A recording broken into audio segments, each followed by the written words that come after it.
Okay, we're going to do our air brakes inspection. When you come in, 3 points of contact. Same way you come in, you go out, 3 points of contact. When you get in, make sure you put your seatbelt on. Adjust your seat, adjust your mirrors. Let them know you're going to do your air brakes test. You're going to talk about your primary gauge for your tractor, secondary gauge for your trailer. Both gauges read in increments of 40 from 0 to 180. Then you're going to let them know you're going to put your truck in accessory, so turn your key once. You're going to see all your lights, ABS, DPF, DEF, high beams, hazard lights, all your indicator lights on your dash came on and off, indicating they're working properly. Then you're going to let them know that you're going to deplete your air to do your air gauge and governor cutoff check. When you deplete your air, just fan your service brake. Anything past 100 psi. There we go. We're under 100. And let them know you're going to do your air gauge and governor cutoff check. The reason is to make sure that your air gauges are working properly and that your governor cuts off between 120 and 140 psi. Now you're going to do a safe start. For a safe start, we already put in an accessory. Check your tractor and trailer brakes, make sure they're applied, and check that you're in neutral. Once you do that, you can go ahead and turn on the truck. Clutch in. Okay, now what we're looking for is for your air gauges to work properly, so you're going to build air. By accelerating, you're speeding up the process, about 1200 RPMs. You're looking at your gauges. You're waiting for the governor to cut off in the form of a sneeze between 120 and 140.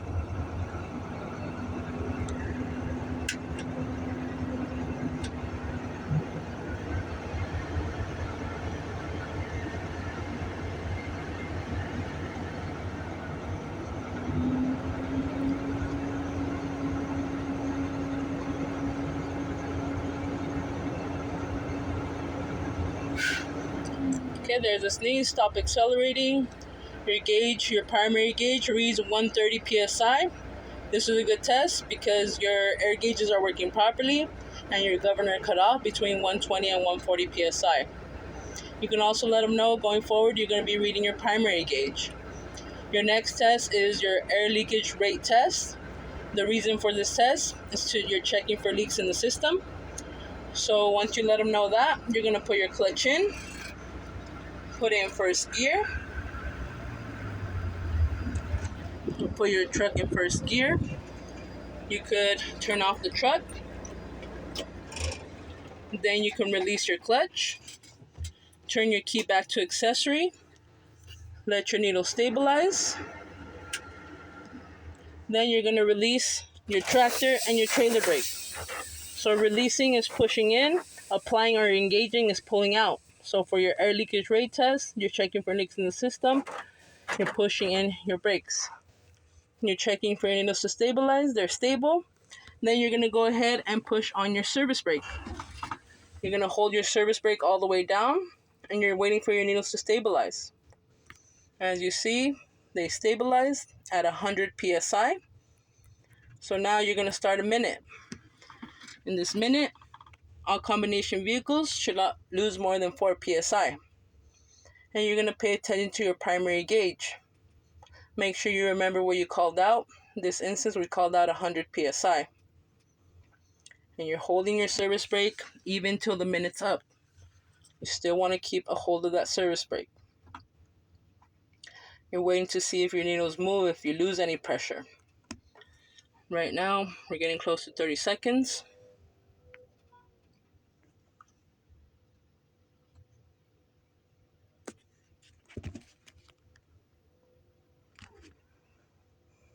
Okay, so for this test, difference in automatic and manual. For the manual, you put in first gear. For the automatic, you're going to chalk your wheels before you start. Okay, right now, 53 seconds.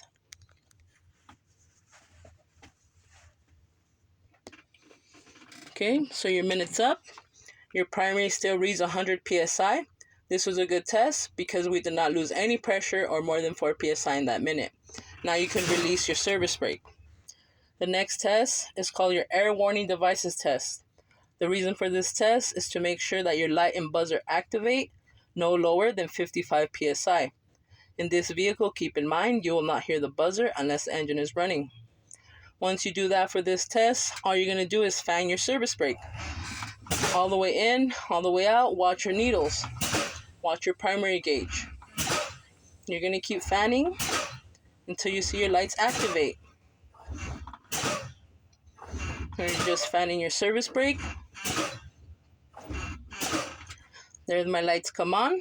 My primary reads 59 psi. This was a good test because both my lights activated no lower than 55 psi. Your next test is your emergency brake pop-out test. The reason for this test is to make sure that your spring brakes or tractor trailer brake knobs pop out between 20 and 45 psi. For this test, make sure you don't touch your brake knobs at all. And all you're going to do is you're going to keep fanning your brake and keep an eye on your knobs.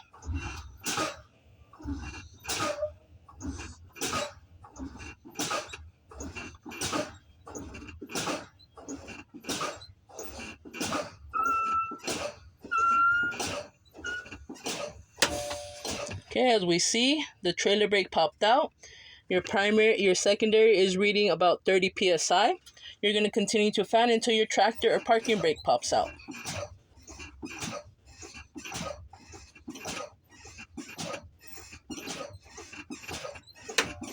Okay, your tractor brake popped out. Your primary is reading 20 psi. This was a good test because both spring brakes or tractor and trailer brake knobs popped out no lower than 20 psi. Now after this test, you're going to let them know you're going to build max pressure to do your next test. So you want to make sure you put your gear into neutral, make sure your splitter is down, put it into neutral, make sure your knobs are applied, even though we already seen that they're popped out, just double check.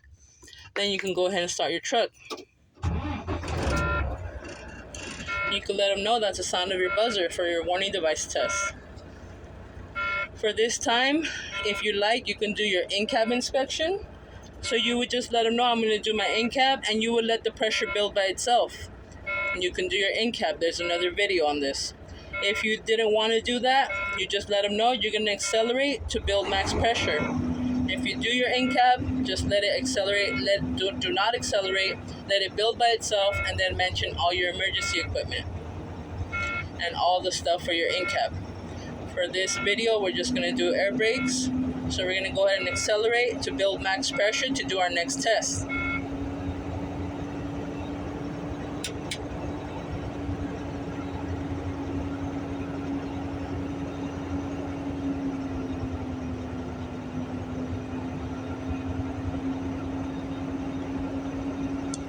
And the difference in the automatic, before you turn on your vehicle, you would go unchalk your wheels. For the automatic, you would take the key with you, unchalk your wheels, come back in, put your seatbelt back on, and then build max pressure. For the stick shift, you don't need to chalk. You just make sure that you're in neutral before you start your truck to build max pressure. Okay, there's a sneeze. I'm back to max pressure at 130 psi. My next test is called the parking and trailer brake check. This is also known as a tug test. The reason for this test is to make sure that your parking and trailer brake knobs hold separately or work independently of each other. So for the stick shift, what you want to do is put your clutch in, put it in first gear. Once in first gear, you're going to let them know you're going to release, push in your tractor or parking brake to test your trailer brake. Then all you're going to do is you're going to get off the clutch slightly, about halfway, feel the tug. When you feel the tug, clutch back in, apply your parking brake, and then release your trailer brake to test your parking brake. Same thing, clutch back out, feel the tug. Once you feel the tug, pull your brakes, go back in neutral, off your clutch, let them know this is a good test because both your tractor and trailer brakes or spring brakes held separately from each other. And your last test will be your service brake check. The reason for this test is to make sure that your service brakes are working properly. Your service brake is your foot brake. So you're going to go ahead and put it in first gear. you're gonna hold your service brake, your clutch and your service brake. You're gonna release your tractor and trailer brake, push them in, and without holding the steering wheel, you're gonna slightly get off the clutch, and you feel a little tug. Let off your brake, let off your clutch slowly, roll forward a few feet, clutch in, service brake in, apply your tractor and your trailer brakes, put it back into neutral, let them know this is a good test, because when I applied my service brake, we came to a complete stop, and the truck did not pull left or right, indicating a service issue. And that concludes your air brakes test. If you did your in-cab when you build pressure, that will conclude your air brakes and your in-cab test. Thank you very much.